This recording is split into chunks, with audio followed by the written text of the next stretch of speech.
धृतराष्ट्र उवाच धर्मक्षेत्रे कुरुक्षेत्रे समवेतायुत्सवः मामकाः पाण्डवश्चैव किमकुर्वत সঞ্জয়। ধৃতরাষ্ট্র বললেন, হে সঞ্জয়, ধর্মভূমি কুরুক্ষেত্রে একত্রিত যুদ্ধকামী আমার এবং পাণ্ডুর পুত্রেরা কি করল? আমরা সকলেই অবগত যে মহাভারত একটি মহাকাব্য, কিন্তু মহাভারত যে শুধুই একটি মহাকাব্য নয়, এটি মানুষের ভেতরের অশান্তির ইতিহাস। ভাইয়ের বিরুদ্ধে ভাই, ন্যায়ের বিরুদ্ধে লোভ আর ধর্মের মুখোশে লুকিয়ে থাকা ক্ষমতার যুদ্ধ। এই যুদ্ধ শুধু কুরুক্ষেত্রে হয়নি, এই যুদ্ধ আজও চলছে মানুষের ভেতরে। মহাভারতের ভীষ্ম পর্বে যখন পাণ্ডব আর কৌরব পক্ষ যুদ্ধের জন্য মুখোমুখি, ঠিক তখনই এক অদ্ভুত ঘটনা ঘটে। মহাবীর অর্জুন, যার হাতে কখনো কাঁপুনি ছিল না, যে অসংখ্য যুদ্ধ জয় করেছে, আজ সেই অর্জুনই ধনুক নামিয়ে রাখে। সে দেখে সামনে দাঁড়িয়ে আছে তারই গুরু, তারই আত্মীয়, তারই আপনজন। আর সেই ভাঙনের মুহূর্ত থেকেই জন্ম নেই শ্রীমদ্ ভগবত গীতা। গীতা কোনো পরিকল্পিত উপদেশ নয়, এটি জন্ম নিয়েছে এক মানুষের গভীর অন্তর্দ্বন্দ্ব থেকে। এই গীতাকেই ভগবান ওশো শোনান এক নতুন ভাষায়, যেখানে নেই ধর্মীয় শাসন, নেই নৈতিক বিধানের চাপ, আছে শুধু এক আভ্যন্তরীণ বিপ্লবের আহ্বান। শ্রীমদ্ ভগবত গীতা এক অনন্ত জিজ্ঞাসার প্রতিধ্বনি।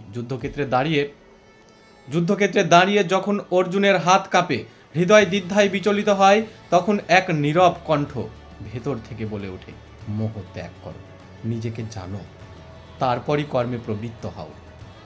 ভগবান ওশোর দৃষ্টিতে গীতা কোনো যুদ্ধের কথা নয়, এটি মানুষের অন্তর্জগতের কথা। অর্জুন কেবল এক যোদ্ধা নয়, সে তুমি, আমি, আমাদের প্রত্যেকের প্রতিচ্ছবি। আর কৃষ্ণ, তিনি সেই অন্তর্দৃষ্টি যা মানুষকে প্রশ্ন করতে শেখায়, আমি কি করছি, কেন করছি? এই প্রশ্ন থেকেই শুরু হয় বোধের যাত্রা। এই গীতা কাহিনী নয়, এটি দর্শন। এই দর্শনের শুরু হয় প্রশ্ন দিয়ে, আর শেষ হয় নিরুত্তরতা দিয়ে। চলো আমরা সেই অন্তর্জগতের পথে হাঁটি, কৃষ্ণের অন্তর্দৃষ্টিতে, অর্জুনের চোখ দেখে, আর ভগবান ওশোর বক্তৃতার মাধ্যমে। শ্রীমদ্ ভগবত গীতার প্রথম অধ্যায়, প্রথম শ্লোক।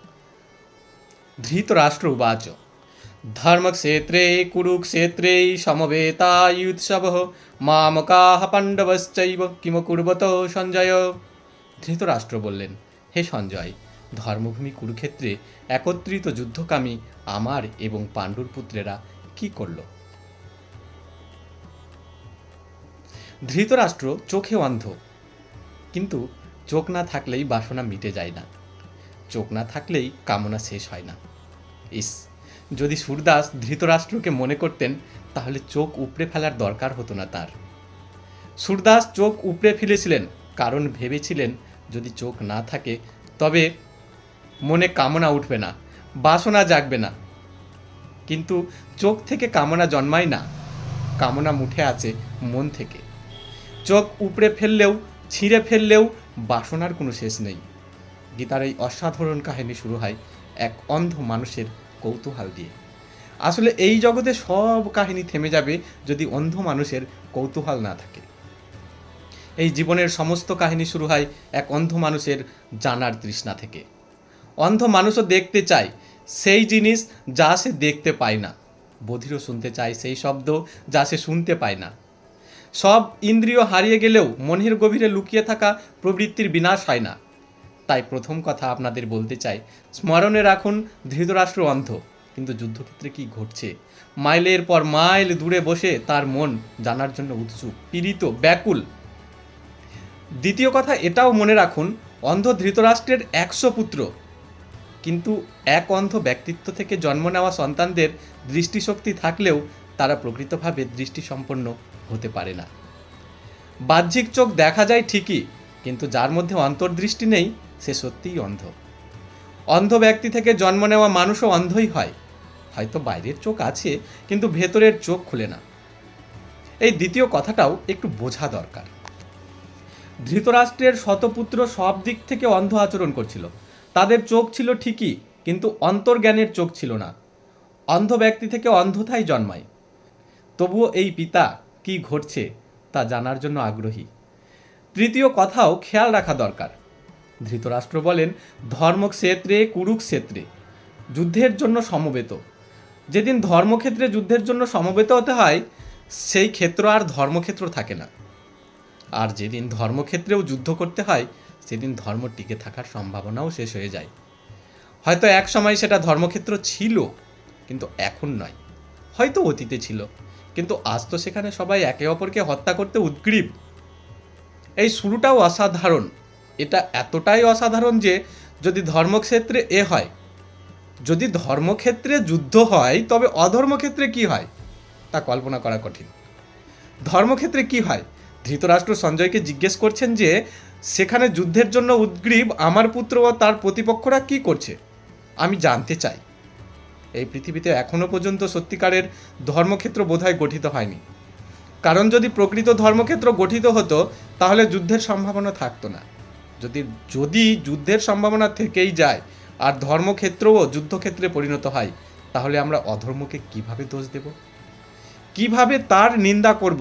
সত্যি কথা বলতে হয়তো অধর্মক্ষেত্রে কম যুদ্ধ হয়েছে, ধর্মক্ষেত্রেই বেশি হয়েছে। আর যদি যুদ্ধ আর রক্তপাতের হিসাব নিয়ে বিচার করি, তাহলে ধর্মক্ষেত্রগুলোই অনেক বেশি অধর্মক্ষেত্র মনে হবে তুলনায়। এটা এক ধরনের ব্যঙ্গ, যা বোঝা দরকার। ধর্মক্ষেত্রে আজ অবধি যুদ্ধই হয়েছে, আর এটা কেবল আজকের বিষয় নয়। ভাববেন না যে কেবল আজই মন্দির ও মসজিদে যুদ্ধের কেন্দ্র হয়ে উঠেছে। ভাববেন না যে কেবল আজই মন্দির ও মসজিদ যুদ্ধের কেন্দ্র হয়ে উঠেছে। হাজার হাজার বছর আগে যখন আমরা বলি পৃথিবীতে ভালো মানুষ ছিল, এমনকি কৃষ্ণের মতো অসাধারণ মানুষও ছিলেন, তখনও কুরুক্ষেত্রের ধর্মক্ষেত্রে মানুষ একে অপরকে মারতে জড়ো হয়েছিল। এটাই মানুষের ভেতরে থাকা যুদ্ধের তৃষ্ণা, ধ্বংসের আকাঙ্ক্ষা, পশু প্রবৃত্তি, যা ধর্মক্ষেত্রেও শান্ত থাকে না, সেখানেও যুদ্ধের প্রস্তুতি নিতে শুরু করে। এই বিষয়টি স্মরণে রাখা জরুরি। আর এটাও যে যখন ধর্মের আড়ালে যুদ্ধ করার সুযোগ পায়, তখন সেই যুদ্ধ আরও বেশি ভয়ঙ্কর হয়ে ওঠে, কারণ তখন তা ন্যায্য ও যুক্তিসঙ্গত বলে মনে হয়। এই অন্ধ ধৃতরাষ্ট্রের কৌতূহল থেকেই এ ধর্মগ্রন্থের সূচনা। সব ধর্মগ্রন্থই শুরু হয় এক অন্ধ মানুষের জিজ্ঞাসা থেকে। যেদিন পৃথিবীতে আর কোনো অন্ধ মানুষ থাকবে না, সেদিন ধর্মগ্রন্থেরও প্রয়োজন থাকবে না।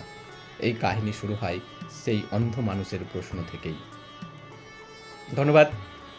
ভিডিওটি যদি ভালো লাগে তাহলে অবশ্যই লাইক, কমেন্ট ও শেয়ার করবেন। পরের পার্টগুলো পরপর আসতে থাকবে। এটা ভূমিকার সাথে শুধুমাত্র প্রথম শ্লোকটার ব্যাখ্যা করা হয়েছে, আরও আছে, তা খুব শীঘ্রই আসতে থাকবে। ধন্যবাদ আবারও।